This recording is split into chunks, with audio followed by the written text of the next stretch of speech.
Du troisième round de négociations russo-ukrainiennes ce lundi à la frontière bélarusse, la situation des civils, notamment à Mariupol, devrait être abordée. Kiev juge inacceptable la proposition de corridor humanitaire en Ukraine, les réfugiés étant pour la plupart transférés vers le Bélarus et la Russie. La Russie refuse de comparaître devant la Cour internationale de justice de La Haye, une procédure initiée par Kiev qui demande à l'ONU d'ordonner à Moscou d'arrêter son invasion. La Moldavie demande l'aide de la communauté internationale pour pouvoir accueillir les réfugiés ukrainiens qui fuient la guerre. Le Conseil constitutionnel en France a dévoilé les noms des 12 candidats officiellement inscrits pour le premier tour de l'élection présidentielle. Tous ont dépassé le seuil des 500 parrainages. C'est en hélicoptère que la délégation ukrainienne est arrivée. Un troisième round de négociations entre Russes et Ukrainiens a débuté ce lundi après-midi. Le décor, une ville bélarusse située non loin de la frontière polonaise. Et une question brûlante, le sort de centaines de milliers de civils coincés au milieu des combats. Alors que les deux dernières rencontres n'avaient débouché sur aucune avancée significative, la Turquie rentre également dans la danse. Son ministre des Affaires étrangères a annoncé la tenue de négociations ce jeudi à Antalya, en compagnie de ses homologues russes et ukrainiens.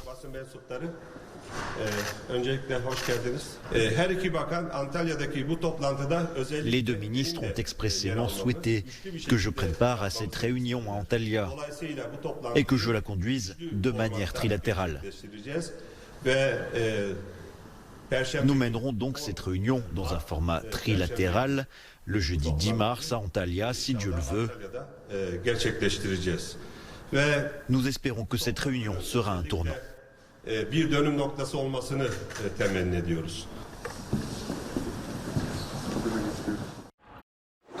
This revolutionary new device can remove up to 10 times more earwax than a traditional cotton swab.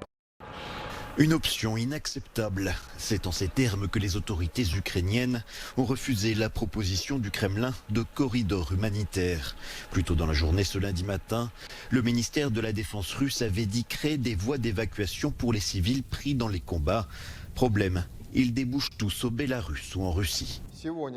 Aujourd'hui, à partir de 10 h, un régime de silence a été déclaré et 6 couloirs humanitaires ont été ouverts, un de Kiev à Gomel, 2 de Mariupol à Zaporizhzhia et Rostov-sur-le-Don, un de Kharkiv à Belgorod et 2 de Soumy à Belgorod et à Poltava. Qu'adviendra-t-il des centaines de milliers de civils une fois évacués en Russie et au Bélarus? Pour les Ukrainiens, il pourrait en réalité s'agir d'une opération de communication. C'est une option inacceptable de créer des corridors humanitaires. Nos concitoyens d'Ivankiv, d'Imer, Vyshhorod, Kiev n'iront pas au Bélarus pour s'envoler ensuite vers la Russie. Le président français Emmanuel Macron a qualifié la proposition russe de cynisme moral et politique. Le Kremlin lui affirme pourtant avoir mis en place ces corridors suite à une demande expresse de l'Élysée. Ces derniers jours, 2 tentatives pour évacuer des civils du port assiégé de Mariupol ont échoué. Kiev et Moscou s'accusant mutuellement de violer les conditions de l'évacuation. La Russie a refusé de comparaître ce lundi devant la Cour internationale de justice. Une procédure initiée par l'Ukraine le 26 février dernier, quelques jours après le début de l'offensive russe.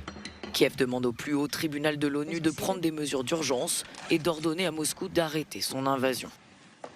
La Cour regrette la non-comparution de la Fédération de Russie dans cette procédure. Pour Poutine, le but de cette guerre était de protéger les gens contre un génocide. C'est un horrible mensonge. Poutine ment et les Ukrainiens, nos concitoyens, meurent. La Russie a consenti à votre juridiction en vertu de la Convention sur le génocide. Maintenant, elle abuse et viole cette convention afin de tuer des Ukrainiens et de détruire l'Ukraine.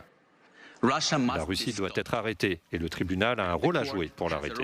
Selon l'Ukraine, la Russie interprète mal la Convention pour la prévention et la répression du crime de génocide, un traité datant de 1948 signé par les deux pays. Pour l'instant, l'heure est aux plaidoiries.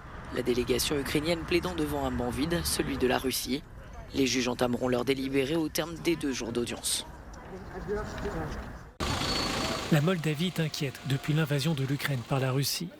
Dans une interview accordée à Euronews, la première ministre, Natalia Gavrilita, lance un appel à l'aide.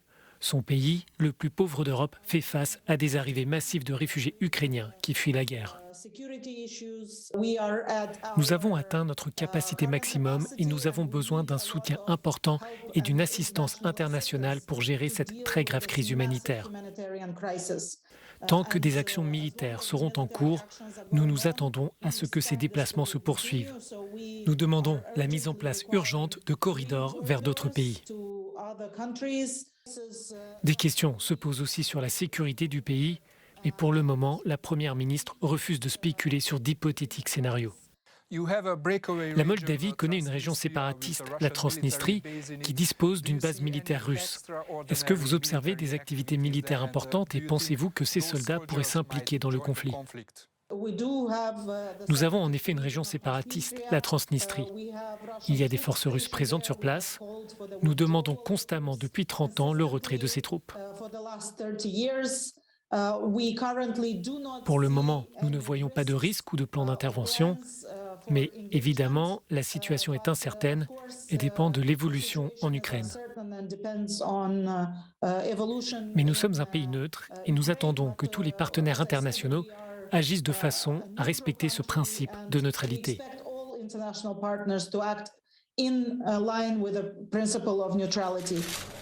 À l'instar de l'Ukraine et de la Géorgie, la Moldavie a fait la semaine dernière une demande formelle d'adhésion à l'Union européenne.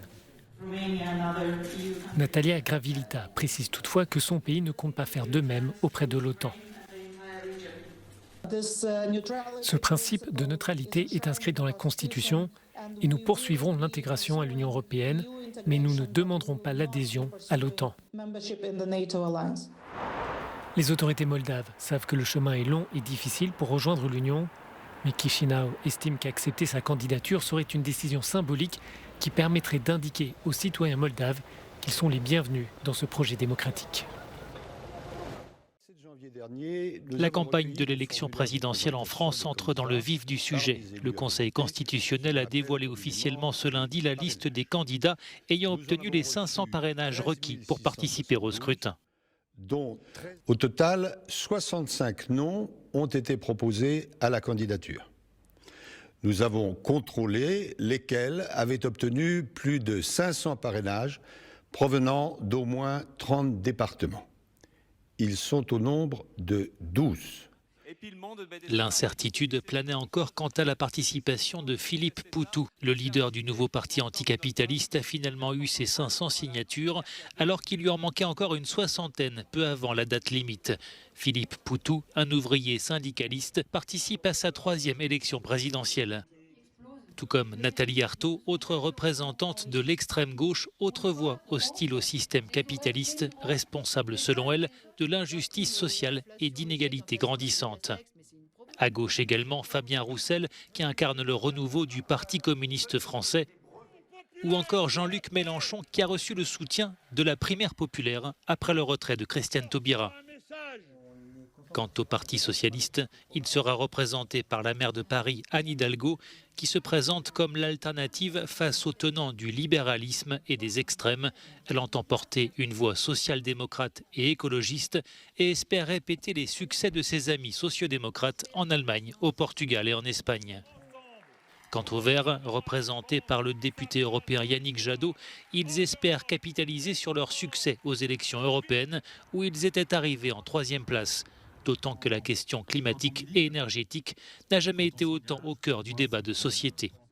Déjà candidat en 2017, Jean Lassalle va lui à nouveau défendre la voie de la ruralité, de l'agriculture et de la France profonde face à un modèle économique qui brise, selon lui, la société. À droite, Valérie Pécresse du parti Les Républicains joue des coudes avec ses rivaux à l'extrême droite, Éric Zemmour du parti Reconquête et Marine Le Pen du Rassemblement national. Sans oublier le candidat souverainiste et eurosceptique Nicolas Dupont-Aignan du parti Debout la France. Au milieu de la mêlée, Emmanuel Macron vise un nouveau mandat de 5 ans. En tout donc 12 candidats, d'un côté les favoris et représentants des grands partis politiques, de l'autre les outsiders qui, à défaut de croire en la victoire finale, espèrent peser sur le débat politique.